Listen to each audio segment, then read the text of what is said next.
Hello, my name is Caden. This is Caden's Life Adventure. Today is day 2 of the new diet. and I think I may have weighed myself wrong yesterday or something. According to this, I am down 4.8 pounds. I don't believe that to be true.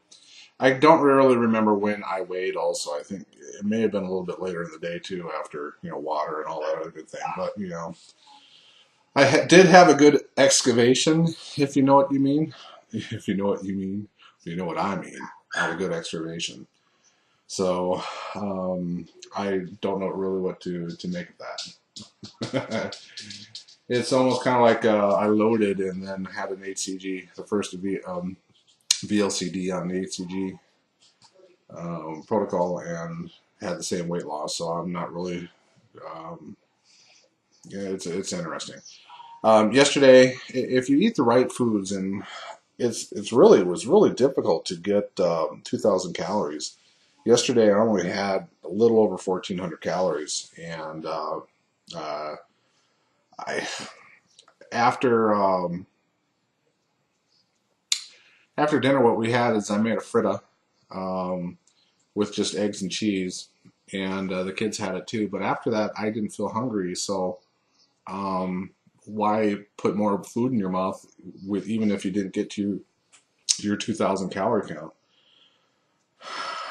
So that's what it is. Yesterday, I had 5 ounces of rotisserie chicken, which is 150 calories.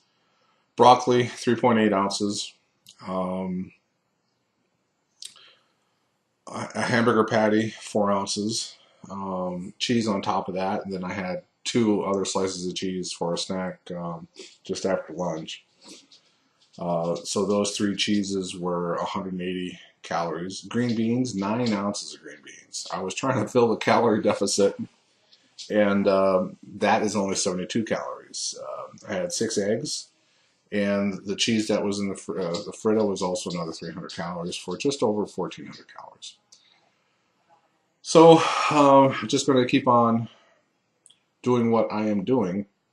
I forgot, someone put in a comment yesterday about diet soda not being bad for them. And it's true, it's probably not bad for them because everybody's body chemistry is different. But what I always, when I was going through, sometimes you'll hear me talk about stories of going to fast food restaurants and watching people eat. And this is just anecdotal. There's no scientific basis behind it whatsoever. Uh, if you watch how large people actually eat their food for lunch or dinner, it's almost always a Diet Coke, where the skinny people will almost always have a full sugar beverage. And I think there's really something in the aspartame, and there's been a little bit of clinical studies on it that seems to be having a really bad effect on it, on the brain chemistry. And I'm not going to really, hasn't been any conclusive evidence on it when you're dealing with the human body as far as biochem. There's not always a smoking gun, if you will, for it. And if you listen to a lot of the other HCGers about taking in the saccharin and the fake sugars, there seems to be a process where your body really starts craving the sweets, because once you're on a low calorie VLCD and you're doing a protein and very low carbohydrate, that kind of thing, your body really starts to crave sugars. And Dr. Simeon's really, in pounds and inches, he says that taking in a spoonful of sugar, if you need it, is good here and there. I really do think the natural sugars is going to be something a little bit more better for you than the fake stuff. Who knows what the fake stuff is actually doing to the body chemistry, just for anecdotal evidence. I mean, for the people who do go out with their friends or whatever, I will almost guarantee you that the fat, heavier setter people are always ordering a Diet Coke, 7-Up, whatever. That's just from my perspective. So again, I just have that that stuff once a week. I'm guessing probably 2 or 3 times a week, just because you can only drink so much water and coffee, because those are going to be more of a low calorie kind of a situations anyway. Because you do not want to get a majority of your calories, or a fair substantial amount of your calories to drink.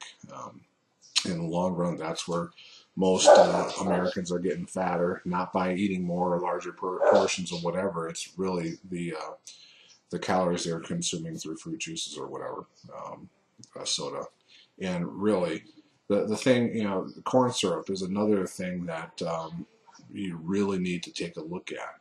How do they get corn syrup? How do they get sugar out of corn? Do they just squeeze the corn and sugar falls out? No, it's a chemical process. That's why vegetable oil, in the grand scheme of things, having a lot of vegetable oil in the grand scheme of things is not good. It does have a significant amount of omega-6s, and when that is so far out of whack, most Americans these days has 21 between omega-6s and 3s, and that's just something that you just do not want to do. It needs to be a little bit more in line of 4-to-1 or 3-to-1. Again, the omega-6s is inflammatory. It inflames things. And as far as heart health and vascular health and brain health, that is something that you just do not want to happen. So again, this is Caden. This is the second day of this diet, whatever you want to talk about. The scale says I'm down 4.8 pounds. I don't believe it. I probably just did it wrong. So live, love, learn, grow. That order. Bye-bye.